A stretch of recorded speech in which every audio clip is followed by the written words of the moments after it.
नमस्कार दोस्तों, आज मैं आप सभी को झारखंड की प्रसिद्ध प्रचलित लोक कथा सुनाने जा रही हूँ। किसी समय कर्मू और धर्मू दो सगे भाई थे।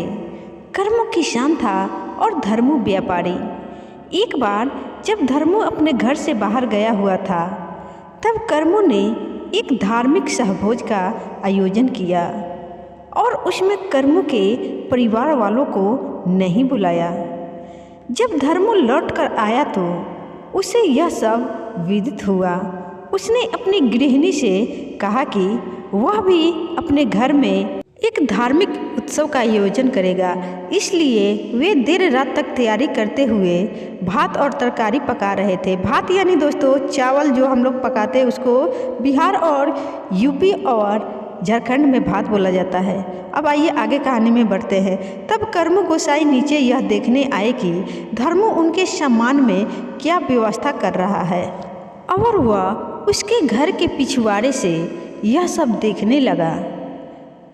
ठीक उसी समय धर्मू पकाया हुआ भात से मार पसाकर और उसे झरोका से बाहर की तरफ फेंक दिया, जो कि कर्म गोसाई के ऊपर जा गिरा और गर्म मार से वह झुलस गए और इस कारण झुलसने से हुए घाव पर मक्खी एवं कीड़े तंग करने लगे। और व्याकुल कर्म गोसाई ने गंगा नदी के बीच धारा में जाकर जल समाधि ले लिया। इस प्रकार कर्म गोसाई को अप्रसन्न करने के कारण व्यवसाय विफल हो गया और धर्मू निर्धनता में डूब गया, और यहाँ तक कि उसके पास खाने के लिए भी कुछ नहीं रह गया था। इसलिए उसने अपने भाई कर्मू से मदद मांगी। जब धान रोपण का समय आया, तब सभी श्रमिकों के साथ धर्मू भी हल जोतता, गड्ढे खोदता और दीवार की दरारों की मरम्मत करता। कर्मू ने उससे कहा कि स्वयं काम ना किया करे, केवल दूसरे श्रमिकों के कार्य का निरीक्षण करे। और श्रमिकों ने भी कहा कि एक उसका मजदूर की तरह कार्य करना उचित नहीं है। लेकिन धर्मू ने कहा कि उसे भी मजदूरी करके कुछ कमाना चाहिए, और जिद करते हुए काम करता रहा। और उसी तरह धर्मू की पत्नी भी महिलाओं के निरीक्षक की तरह कार्य कर रही थी, लेकिन वह मजदूर की तरह कार्य ना करने से लज्जित थी। एक दिन जब वे लोग धान का रोपण कर रहे थे, तब कर्मू श्रमिकों के लिए अल्पाहार लेकर आया। उसने धर्मू और उसके पत्नी से कहा, तुम लोग भी हाथ धोकर आओ और खा लो। लेकिन उन्होंने कहा कि श्रमिकों को मजदूरी पर लाया गया है, इसलिए वह पहले खा ले, हम तो परिवार के लोग हैं, बाद में खा लेंगे। इस प्रकार मजदूरों ने पहले खाया और वे सब भात खा गए, और धर्मू और उसकी पत्नी के लिए वहाँ कुछ भी नहीं बचा। जब दोपहर में मध्याह्न भोजन आया तो वही घटना हुई, और पुनः धर्मू और उसकी पत्नी दोनों को भी कुछ नहीं मिला। किंतु वे आशा करते थे कि उनके लिए भोजन बनाई जाएगी, और जब तक मजदूरी का भुगतान किया जाने लगा, तब तक वे भूखे ही कार्य करते रहे। फिर काम करते हुए शाम हो गई। शाम को जब मजदूरी में पैसे के बदले धान दिया जाने लगा, तो सबसे पहले धर्मू का नाम पुकारा गया। लेकिन धर्मू अपने भाई से बोला, मजदूरों को पहले दे दो, और ऐसा करने में पूरा धान एकदम समाप्त हो गया, और धर्मू और उसके पत्नी के लिए कुछ भी नहीं बचा। इसलिए वे दोनों बड़े व्यथा के साथ अपने घर गए। उनके बच्चे खाने के लिए रोने चिल्लाने लगे, परंतु इनके पास बच्चों को देने हेतु कुछ भी नहीं था। रात में धर्मू की पत्नी ने कहा कि उन लोगों ने वादा किया था कि कार्य की देखभाल के बदले में कुछ देंगे। हमने मेहनत से कार्य भी किया, और इसके बावजूद हमें कुछ नहीं मिला। हम लोग उनके लिए अब और कार्य नहीं करेंगे। चलो, हमने जो भी कार्य किया उसे नष्ट कर दे। तुमने जिस मेड की मरम्मत की है, उसे काट देना और मैंने जो बीज का रोपण किया है मैं उसे उखाड़ दूंगी। इस प्रकार वे दोनों अपने द्वारा किए गए कार्य का अंत करने के लिए रात में खेत पर गए। लेकिन जब भी धर्मू अपना कुदाल आगे बढ़ाता तो एक आवाज़ आती, ठहरो ठहरो।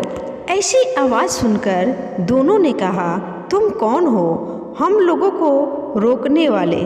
और उस आवाज़ ने उत्तर दिया, तुम लोगों ने करम गोसाई को गरम मार से झुलसाकर एक अशुभ कार्य करके अप्रसन्न कर दिया है। यही कारण है कि तुम लोग दरिद्र हो गए हो और आज तुम्हें बिना भोजन और बिना मजदूरी के काम करना पड़ रहा है। करम गोसाई गंगा नदी में समाधिस्थ हो गए हैं, तुम्हें जाकर उनको प्रसन्न करना चाहिए। तब उन्होंने पूछा कि हम कैसे उनको प्रसन्न करें। तब आवाज़ आई, एक तस्तरी में कुटाई किया हुआ हल्दी लो, नया वस्त्र खरीदकर हल्दी से रंग लो और साथ में तेल ले लो और इन सभी चीज़ों को लेकर गंगा नदी में जाओ और करम गोसाई का आवाहन करो। और उन्होंने इस आवाज़ पर भरोसा करते हुए अगले दिन ठीक वैसे ही किया जैसे उस आवाज़ ने उनको आदेश दिया था। दोनों अपने बच्चों को करमू के पास छोड़कर गंगा नदी की ओर चल पड़े। रास्ते में गुलर का एक पेड़ फल से लदा हुआ मिला।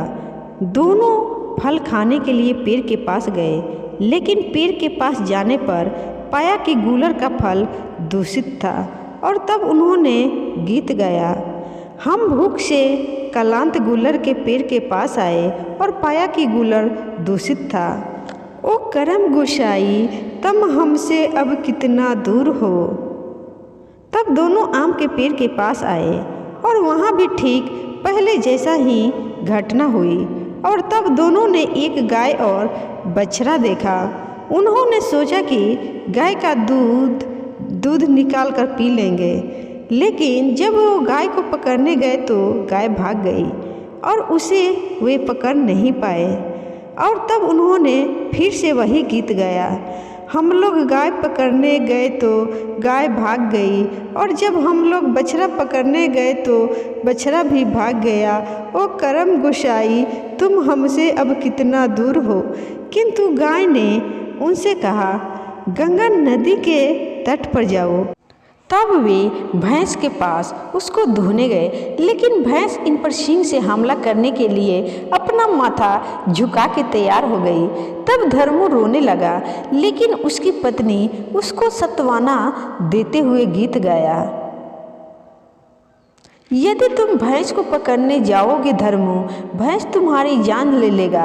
हम लोग दूध कैसे पिएंगे, हम लोग दूध कैसे पिएंगे। वो करम गोसाई, तुम हमसे अब कितना दूर हो। और भैंस ने उनसे कहा, गंगा नदी के तट पर जाओ। तब वे घोड़ा के पास आए।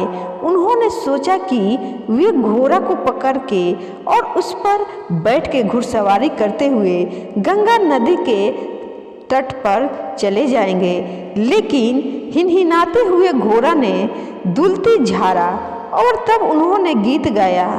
धर्मू घोड़ा पकड़ने का उपाय किया, लेकिन घोड़ा दुलती झाड़ के भाग गया। अब हम लोग गंगा नदी तक कैसे पहुँचेंगे। ओ करम गोसाई, अब और कितना दूर हो। और घोड़ा ने उनसे कहा, गंगा नदी के तट पर जाओ। तब उन्होंने एक हाथी देखा, परंतु वे हाथी तक नहीं पहुंच पाए। इसलिए उन्होंने निर्णय लिया कि वे सीधे नदी की ओर जाएंगे। रास्ते में एक बरगद के पेड़ के नीचे रुपयों से भरा हुआ एक बड़ा मटका देखा, लेकिन अब तक वे इतना निराश हो गए थे कि उन्होंने उसे छूने की कोशिश भी नहीं की। तब उनको रास्ता में एक औरत मिली। उनसे पूछा कि वे कहाँ जा रहे हैं, और औरत ने सब कुछ सुनने के बाद कहा, पिछले 12 वर्षों से उसके गले में पाई 3 सेर वजन का 3 पैलिया का नापना अटका हुआ है।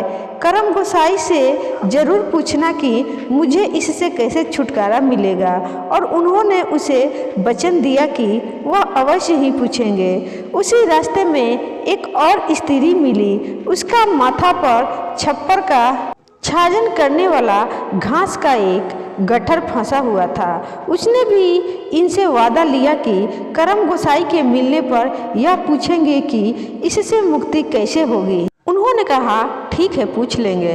तब उनको एक और औरत मिली जिसके दोनों पैर आग से जल रहे थे।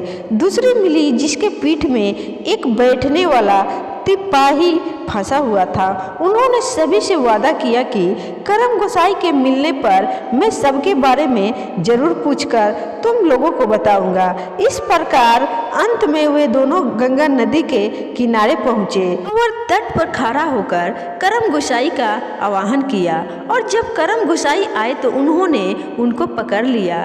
तो उन्होंने कहा, छी छी, किस नीच जाति का व्यक्ति मुझे छू रहा है।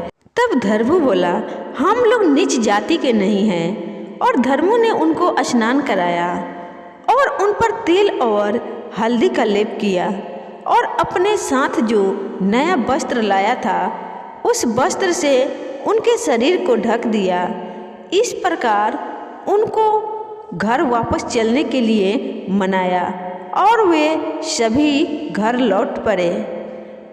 धर्मू ने उनसे उन औरतों के बारे में पूछा जिससे उनकी भेंट रास्ते में हुई थी।